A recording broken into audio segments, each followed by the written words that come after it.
ጤና ይስጥልኝ። ይህ ባና ሚዲያ ነው። ከባና ሚዲያ ለዛሬ ያዝናቸው ዘገባዎች አሁን ማስደመጥ ጀመርን። አበይት ነጥቦችን በቅድሚያ በትግራይ ያለው ሁኔታ ወደ አስከፊ ደረጃ መሸጋገሩንና የፌዴራል መንግስት ወታደራዊ ትንኮሳዎችን አጠናክሮ መቀጠሉን የትግራይ ኮሚኒኬሽን ቢሮ አስታወቀ።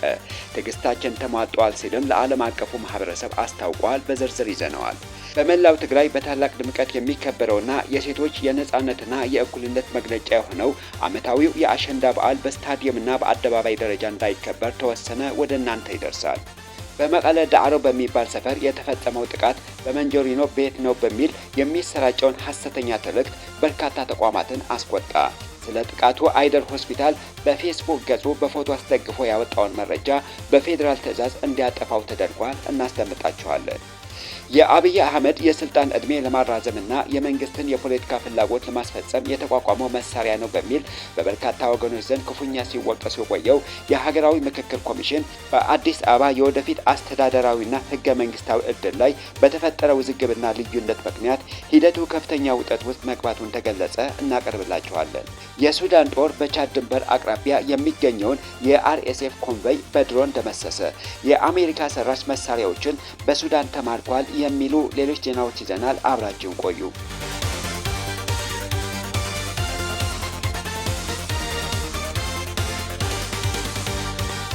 በትግራይ ያለው ሁኔታ ወደ አስከፊ ደረጃ መሸጋገሩንና የፌዴራል መንግስት ወታደራዊ ትንኮሳዎችን አጠናክሮ መቀጠሉን የትግራይ ኮሚኒኬሽን ቢሮ አስታወቀ። ትዕግስት ወሰን አለው። ትግራይና ህዝቧ ግዛቷን የመጠበቅ ሙሉ ብቃትና ቁርጠኝነት እንዳላት ሊታወቅ ይገባል ሲል አሳስበዋል። የትግራይ ክልላዊ መንግስት ብልጽግና ፓርቲ የሚመራው የፌዴራል መንግስት እየወሰደ ያለው ትንኮሳና የጦርነት ቅስቀሳ ሁኔታውን ወደ ከፋ ደረጃ እየቀየረ መሆኑን በተደጋጋሚ ሲያሳስብ መቆየቱን ገልጿል። የትግራይ መንግስት ለሰላምና መረጋጋት ብቸኛው መንገድ ውይይት ነው ብሎ ቢያምንም ያቀረባቸው ጥሪዎች በሙሉ ምላሽ ሳያገኙ መቅረታቸውና ይልቁንም የፌዴራል መንግስት ጦርነትና ውድመትን የፖለቲካ ህልውና ማስጠበቂያ መሳሪያ በማድረግ በመላ ሀገሪቱ ውጥረቶችን እየፈጠረ እንደሚገኝ አስታውቋል። የፌዴራል መንግስት የፕሪቶሪያውን የግጭት ማቆም ስምምነት የሞት ሲል ካወጀ በኋላ በትግራይ ላይ የሚያደርገውን ወታደራዊ ትንኮሳ አጠናክረው ቀጥለዋል። በክልሉ ከፍተኛ ቁጥር ያለው ሰራዊትና ከባድ መሳሪያ ከማስጠጋቱም በላይ ቀደም ሲል በራያ እንትጮና ሸራሮ በድሮን ጥቃት በማካሄድ በንጹሃን ዜጎች ላይ የሞትና የንብረት ውድመት አድርሷል። ይህም ሳይበቃ ተከታታይ የድሮን ቅኝዎች በማድረግ በህዝቡ ላይ ከፍተኛ የስነ ልቦና ጫናና ስጋት የፈጠረ ሲሆን ይህም የቀጠለው ኢኮኖሚያዊ እገዳና ከበባ የበለጠ አክብዶታል። እነዚህ ሁሉ ትንኮሳዎች ቢኖሩም የትግራይ መንግስት ተመሳሳይ እርምጃ ከመውሰድ በመቆጠብ ከፍተኛ ትዕግስት ማሳየቱንና ዓለም አቀፉ ማህበረሰብ በውይይት መፍትሄ እንዲፈልግና ወታደራዊ ጥቃቶችን እንዲቆም ተጽዕኖ እንዲያደርግ ጥሪ ማቅረቡን ገልጿል። ሆኖም ሐምሌ 25 2018 ዓ.ም የፌዴራል ኃይሎች በምዕራብ ትግራይ በሸረሪና በሚገኙ የትግራይ የጸጥታ ኃይሎች ላይ ጥቃት የፈጸሙ ቢሆንም ጥቃቱ መመከቱንና ያኔም ቢሆን ለሰላም ሲባል ከፍተኛ ትዕግስት መደረጉን አመላክቷል። ይሁን እንጂ የፌዴራል መንግስት ወታደራዊ እርምጃዎችን የበለጠ በማጠናከር ነሐሴ 4 በደቡብ ትግራይ መረዋ ወረዳ በሚገኘው የትምህርት ቤት ግቢ በመቀጠልም በዋጃ ጥሙጋ ወረዳ ማርያም ኩቢ መንደር እንዲሁም ነሐሴ 12 ከመቀለ አቅራቢያ በሚገኘው ዳንዴራ መንደር ላይ በድሮን በከባድ መሳሪያና በጦር አውሮፕላኖች ተከታታይ ድብደባዎችን ፈጽመዋል። በቅርብ ጊዜ ደግሞ በወታደራዊ አውሮፕላን በተፈጸመ የቦምብ ድብደባ በመቀለ ከተማ ሐወልቲ ክፍለ ከተማ ሞሞና ሰፈር በሚገኙ የመምህራን መኖሪያ ቤቶች ላይ ጥቃት በማድረሱን ህጻናትን ጨምሮ ቢያንስ 13 ሰዎች የቆሰሉ ሲሆን በመኖሪያ ቤታቸው ላይም ከፍተኛ ውድመት ደርሷል ብለዋል መግለጫው። እነዚህ ጥቃቶች የሰው ህይወት ማጥፋታቸውና ንብረት ማውደማቸው እንዳለ ሆኖ በህዝቡ ዘንድ ከፍተኛ ስጋትን የፈጠረ ሲሆን የጥቃቶቹ ጊዜ ደግሞ የትግራይ ሴቶችና ልጃገረዶች ባህላዊ ማንነታቸውን የሚገልጹበት ትልቁ የአሸንዳ በዓል አከባበር ለማስተጓጎል ታስቦ የተደረገ መሆኑን ተጠቅሷል። የትግራይ መንግስትና ህዝብ በእነዚህ ያልተቋረጡ ትንኮሳዎች ፊት ከፍተኛ ትዕግስት ማሳየታቸውና የፖለቲካ ልዩነቶችን በሰላማዊ መንገድ ለመፍታት ያላቸውን ቁርጠኝነት የጸና መሆኑን ያስታወቀው ቢሮው ሆኖም ትዕግስታቸው እንደ ድክመት ወይም ህዝባቸውን ማዳን እንደማይችሉ ተደርጎ መወሰድ እንደሌለበትና ትግራይና ህዝቧ ግዛቷን የመጠበቅ ሙሉ ብቃትና ቁርጠኝነት ያላት መሆኑን አሳስበዋል። የትግራይ መንግስትን ዓለም አቀፉ ማህበረሰብ ዝምታውን እንዲሰብርና እነዚህ ጥቃቶች በግልጽ እንዲያወግዝና የባሰ እልቂት ከመከሰቱ በፊት አስቸኳይ የዲፕሎማሲያዊ እርምጃ እንዲወሰድ ጥሪ አቅርበዋል። ለሰላም ያለው ቁርጠኝነት የጸና ቢሆንም ትዕግስቱም ወሰን እንዳለው በመጠቆም ሁኔታው ወደ ሌላ አስከፊ ጦርነት ከመቀየሩ በፊት ዓለም አቀፉ ማህበረሰብ አሁኑኑ ወሳኝ እርምጃ እንዲወስድና የትግራይ መንግስት ኮሚኒኬሽን ጉዳዮች ቢሮ ነሐሴ 15 2018 ዓ.ም ባወጣው መግለጫ አሳስበዋል።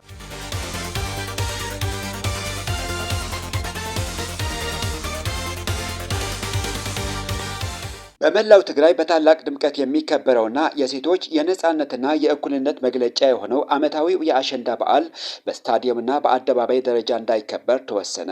በመላው ትግራይ በታላቅ ድምቀት የሚከበረውና የሴቶች የነጻነትና የእኩልነት መግለጫ የሆነው ዓመታዊው የአሸንዳ በዓል የፌዴራል መንግስቱ በፈጸመው የአየር ጥቃት ምክንያት በታቀደው መሰረት በስታዲየምና በአደባባይ ደረጃ እንዳይከበር ተደርጓል። ነሐሴ 14 በመቀለ ከተማ በሰላማውያን ወገኖች ላይ በተፈጸመው የአየርና የድሮን ድብደባ ምክንያት በደረሰው ጉዳት የትግራይ ክልል መንግስት በዓሉ ከአደባባይና ከስታዲየም ውጪ በየመንደሩና በየአካባቢው ባህላዊ ይዘቱን በጠበቀ መልኩ ብቻ እንዲከበር መመሪያ አስተላልፈዋል። የትግራይ ባህል ቱሪዝም ቢሮ ኃላፊ አቶ ዶሪ አስኮዶም እንደገለጹት ይህ በሰላማውያን ላይ የተፈጸመ ጥቃት በሁሉም የሚመለከታቸው አካላትና የመብት ተሟጋቾች ሊኮነን የሚገባው ሲሆን ልጃገረዶችና የህብረተሰቡ አባላት በየመንደራቸው የቅርሱን ክብርና ባህል ጠብቀው እንዲያከብሩ ጥሪ አቅርበዋል። ከዚህ ቀደምም ቢሆን የኢትዮጵያ ቅርሶች ባለስልጣን አሸንዳ በተባበሩት መንግስታት የትምህርት ሳይንስና ባህል ድርጅት ዩኔስኮ በዓለም አቀፍ ደረጃ የማይዳሰስ ባህላዊ ቅርስ እንዳይመዘገብ የተለያዩ እንቅፋቶችን ሲፈጥሩ መቆየታቸው ይታወቃል። በ2010 ዓ.ም ከትግራይና ከተለያዩ አካባቢዎች የተሰበሰቡ ሙሉ መረጃዎች ለዩኔስኮ ተልከው ድርጅቱን በዓሉ ለመመዝገብ ብቁ መሆኑን ገልጾ የተወሰኑ ነጥቦች ተስተካክለው እንዲመለሱለት ጠይቆ ነበር። ሆኖም ኃላፊነት የወሰደው የኢትዮጵያ ቅርሶች ባለስልጣን የተጠየቁትን ማስተካከያዎች በወቅቱ አስተካክሎ ባለመላኩ ሂደቱ እንዲስተጓጎል አድርጓል። በተጨማሪም በዓሉ ባህላዊና ታሪካዊ መነሻውን በጠበቀ መልኩ እንዳይመዘገብ ከትግራይ ውጪ ባሉ ቦታዎች በተመሳሳይ መልኩ ይከበራል በሚሉ አላስፈላጊ መከራከሪያዎችና የባለቤትነት ውዝግቦች በማምጣት የምዝገባ ሂደቱን የማዘግየትና የማደናቀፍ ስራዎች ተሰርተዋል። በክልሉ ላይ ከተካሄደው ጦርነትና አለመረጋጋት ጋር ተያይዞም የባህል ቅርሱ በዓለም አቀፍ ደረጃ ለማስተዋወቅና ለመመዝገብ የሚደረጉ ጥረቶች ተገቢውን ድጋፍ እንዳያገኙ በማድረግ በዓሉ እስካሁን በዩኔስኮ ሳይመዘገብ እንዲቆይ ሆኗል። በአሁኑ ወቅት የትግራይ ባህልና ቱሪዝም ቢሮ ከትግራይ ባህል ማህበር ጋር በመተባበር አሸንዳ ለዘላቂ ሰላም ለሉዓላዊነትና ለሕዝቦች አንድነት በሚል መሪ ቃል መድረኮችን በማዘጋጀት ላይ ሲሆን በዓሉ የደረሱበትን ተጽዕኖዎች ተሻግሮ ማንነቱንና ክብሩን ጠብቆ ለቀጣይ ትውልድ እንዲተላለፍና በዓለም አቀፍ ደረጃ የሚገባውን እውቅና እንዲያገኝ ጥረቱ እንደሚቀጥል ተገልጿል።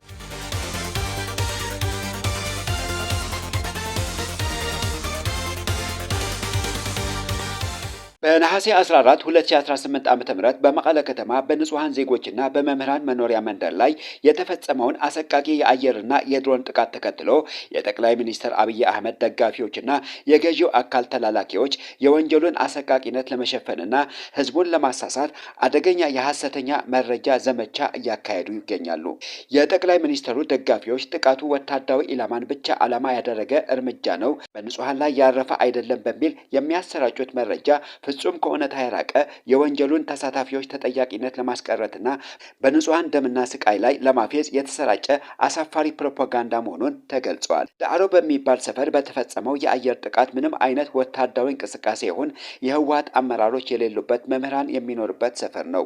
የአብይ ደጋፊዎች ግን በቦታው ፈትለወቅ ገብረ እግዚአብሔር ነበረች፣ የአየር መቃወሚያ ራዳር ነበር በሚል የሐሰት ትርክትን ለመፍጠር እየሞከሩ ነው። የደረሰውን ጉዳት በተመለከተ በፌዴራል የሚተዳደረው አይደር ሆስፒታል በፎቶ አስደግፎ 13 ንጹሃን መጎዳታቸውን በፌስቡኩ አሳውቆ ነበር።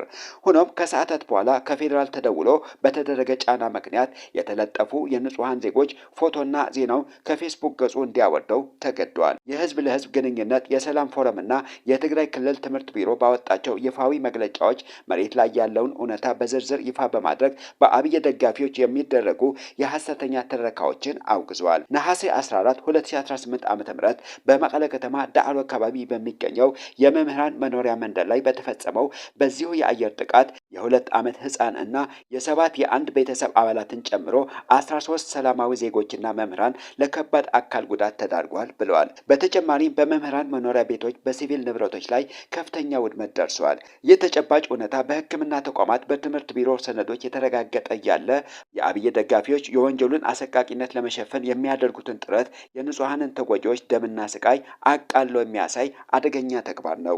ሰላማዊ ሰዎች፣ የትምህርት ባለሙያዎች በሚኖርበት መንደር ላይ የወረደው ጥቃት ኢላማውን የጠበቀ እርምጃ አስመስሎ ማቅረብ የተጎጂዎችን የህሊና ቁስል፣ በሲቪሎች ላይ የተፈጸመውን ከባድ ጥቃት በሐሰተኛ መረጃ ለመሸፈን የተካሄደበትን ኃላፊነት የጎደለው መንገድ እንደሆነ አስረድተዋል። ሁለቱም አካላት ባስተላለፉት ጥሪ በንጹሐን ላይ የሚፈጸሙ መሰል ጥቃቶች በአስቸኳይ እንዲቆምና የመላው ኢትዮጵያ ህዝብ በብሔርና በሌሎች ጉዳዮች ሳይከፋፈል የንጹሐንን ህይወት ለመጠበቅ በጋራ እንዲቆም ጠይቀዋል። አክለውም ዓለም አቀፍ ማህበረሰብ፣ የሰብአዊ መብት ተቋማትና የዓለም አቀፍ ድርጅቶች በሲቪል ህዝብ ላይ የተፈጸመውን ጥቃት ገለልተኛ በሆነ መንገድ ተከታትለው እንዲያጣሩ፣ ተጠያቂነት እንዲሰፍንና ለተጎጂዎች አስፈላጊውን ሰብአዊና ሕክምናዊ እርዳታ እንዲደረግ ጥሪ አቅርበዋል።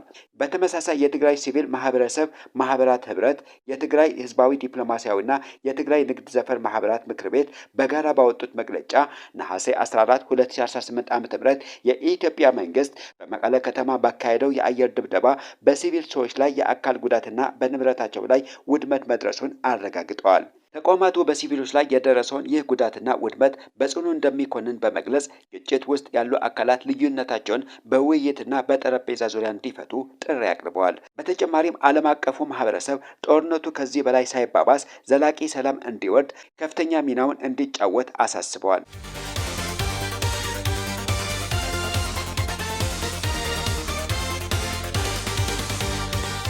የጠቅላይ ሚኒስትር አብይ አህመድን የስልጣን ዕድሜ ለማራዘምና የመንግስትን የፖለቲካ ፍላጎት ለማስፈጸም የተቋቋመው መሳሪያ ነው በሚል በበርካታ ወገኖች ዘንድ ክፉኛ ሲወቀስ የቆየው የሀገራዊ ምክክር ኮሚሽን በአዲስ አበባ የወደፊት አስተዳደራዊና ህገ መንግስታዊ ዕድል ላይ በተፈጠረ ውዝግብና ልዩነት ምክንያት ሂደቱ ከፍተኛ ውጥረት ውስጥ መግባቱን ተገልጿል። ላለፉት 4 ሳምንታት ሲካሄድ በቆየው የጉባኤ ሂደቱ አብዛኞቹ አጀንዳዎች ተጠናቀው ቢባልም በፌዴራል ከተሞች አስተዳደርና በተለይም በአዲስ አበባ ጉዳይ ላይ በተነሳው አለመግባባት ምክንያት ጉባኤው በከፍተኛ እርስ በርስ መቧቀስ ውስጥ ገብቷል። ነሐሴ 13 2018 ዓ.ም የተደረገው የቡድን አጣሪዎች ሪፖርት ስምምነት ላይ የተደረሰው አስመስሎ ለማቅረብ የሞከሩ ሲሆን በነጋታው 4000 ተመካካሪዎች በተገኙበት ትልቅ መድረክ ላይ የኦሮሚያ ተወካዮች ቅሬታ አቅርበዋል በሚል መድረኩ አቅጣጫውን እንዲቀይር ተደርጓል። በሂደት ወቅት ከመድረኩ ፊት የተቀመጡትን የክልል ፕሬዝዳንቶችና የከተማ አስተዳደር ከንቲባዎች አዲስ አበባ የኦሮሚያ ክልል ርዕሰ ከተማ እንድትሆንና ይህ ሁኔታ በህገ መንግስቱ እንዲካተት የሚያስገድድ የውሳኔ ሀሳብ ይዘው የቀረቡ ሲሆን ይህም የአማራ ክልል ርዕሰ መስተዳድር አቶ አረጋ ከበደ ከባድ ተቃውሞ ማንሳታቸው ተዘግቧል። አቶ አረጋ ከበደና ምክትላቸው በሰጡት ምላሽ የአዲስ አበባ ጉዳይ በኃይል ውሳኔ ለማሳለፍ ጥረት እየተደረገ መሆኑንና ዘላቂ ሰላም እንደማያመጣና አጀንዳው በሂደር እንዲቆይ አስገንዝበዋል። ይህን ተከትሎ በኮሚሽነሮችና በተሳታፊዎች መካከል አምባጓሮ የተፈጠረ ሲሆን ሂደቱ በመንግስት የተለጠፈና የፖለቲካ እጅ ጥምዘዝ የበዛበት ነው ያሉ በርካታ ተሳታፊዎች ተቃውሟቸውን ገልጸው አዳራሹን ጥለው ወጥተዋል። በሌላ በኩል ለኦሮሚያ ሚዲያ ኔትወርክ ኦኤምኤን አስተያየት የሰጡ የፖለቲካ ተንታኞች የመንግስትን አካሄድ አጥብቀው ተችተዋል። ከተማዋ የኦሮሚያ ክልል መቀመጫ ሆና መቆየቷን ባለፉት 35 ዓመታት ምላሽ ያገኘ ጉዳይ እንጂ አዲስ አለመሆኑን የጠቀሱት ተንታኞቹ የኦሮሞ ሕዝብ ዋና ጥያቄ ከተማዋ በቀጥታ በኦሮሚያ ክልል ስር እንድትኖር የሚል መሆኑን ገልጸዋል። የብልጽግና መንግስት ከ35 ዓመታት በፊት ውሳኔ ያገኘ ጉዳይ እንደ አዲስ አጀንዳ በማንሳት ያቀረበው የኦሮሞ ሕዝብ በከተማዋ ላይ ያለውን እውነተኛ ህገ መንግስታዊና ታሪካዊ ጥያቄ አሻምቶ ለማስቀረትና የስልጣንን ዕድሜው ለማራዘም እንደሆነ አስረድቷል። ሀገራዊ ምክክር የህዝብን እውነተኛ ጥያቄ ለመመለስ ሳይሆን የገዢውን ፓርቲ የበላይነት ለማረጋገጥ የታቀደ ድራማና ከግጭት ውጪ መኖር የማይችለው አብይ በአዲስ አበባ ጉዳይ ሌላ ግጭት እየጠመቀ ነው ተብለዋል።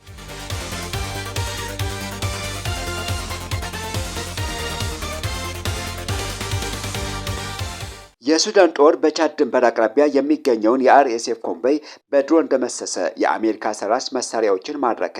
በሱዳን እየተካሄደ ያለው ደም አፋሳሽ ጦርነት በከፍተኛ ሁኔታ በቀጠለበት በአሁኑ ወቅት የሱዳን መከላከያ ሰራዊት ከቻድ ድንበር አቅራቢያ ወደ ዳርፉርና ኮርዶፋን የጦር ግንባሮች ያመራ የነበረን ግዙፉ የአርኤስኤፍ የጦር ስብስብ በድሮን ጥቃት መደምሰሱን ተገለጸ። ወደ 200 የሚጠጉ የታጠቁና በወታደሮች የተሞሉ ተሽከርካሪዎችን የያዘው ይህ ኮንቮይ በሱዳን ጦር የድሮን ጥቃት ከተመታ በኋላ በደርዘን የሚቆጠሩ ተሽከርካሪዎች ሙሉ በሙሉ የወደሙ ሲሆኑ ውጊያው አሁንም ቀጥሏል። ይህ ክስተት የተባበሩት አረብ ኤሚሬቶች በቻድ በኩል ሰብአዊ እርዳታን ሽፋን በማድረግ ለአርኤስኤፍ የጦር መሳሪያ ታቀርባለች የሚለውን ዓለም አቀፍ ክስ በድጋሚ አጠናክረውታል። ነገር ግን ኤሚሬቶችና የቻድ መንግስት የቀረበላቸውን ክስ አስተባብለዋል። በሌላ በኩል የሱዳን መከላከያ ሰራዊት የጦር አዛዥ ጀነራል አብዱልፈታህ አልቡርሃን ያቀረቡትን የምህረት ጥሪ ተቀብለው እጃቸውን የሰጡት የአርኤስኤፍ አባላትን ወደ ብሔራዊ ጦር የመቀላቀል የመጀመሪያን ምዕራፍ ማጠናቀቁን አስታውቀዋል። በቅርቡ ከ300 በላይ የአርኤስኤፍ ታጣቂዎች በሰሜን ግዛት እጃቸውን መስጠታቸውን ተከትሎ ጥብቅ የደህንነትና የጀርባ ታሪክ ማጣሪያ ከተደረገላቸው በኋላ በመደበኛ ወታደራዊ መመሪያ መሰረት ወደ ተለያዩ የጦር ክፍሎች እንዲቀላቀሉ ተደርጓል። በተያያዘ ዜና የሱዳን ሰራዊት በጀብራ ሼክ እና ባራ አካባቢዎች በሚገኙ የአርኤስኤፍ የጦር መጋዘኖች ላይ ባካሄደው ኦፕሬሽን በርካታ በአሜሪካ የተመረቱ ዘመናዊ መሳሪያዎችና የጦር ቁሳቁሶችን መማረኩን ተዘግበዋል። አሜሪካ በይፋ በሱዳን የተኩስ አቁምና የሰላም ጥሪ እያቀረበች ባለችበት ወቅት መሳሪያዎቹ በአርኤስኤፍ እጅ መገኘታቸውና በተለያዩ አገራት በኩል ወደ ግጭቱ አካባቢ መግባታቸው ዋሽንግተን ከጀርባ በሱዳን ቀውስ እጅ ላይ እንዳለባት የሚያሳይ ነው በሚል በሰፊው አነጋጋሪ ሆኗል።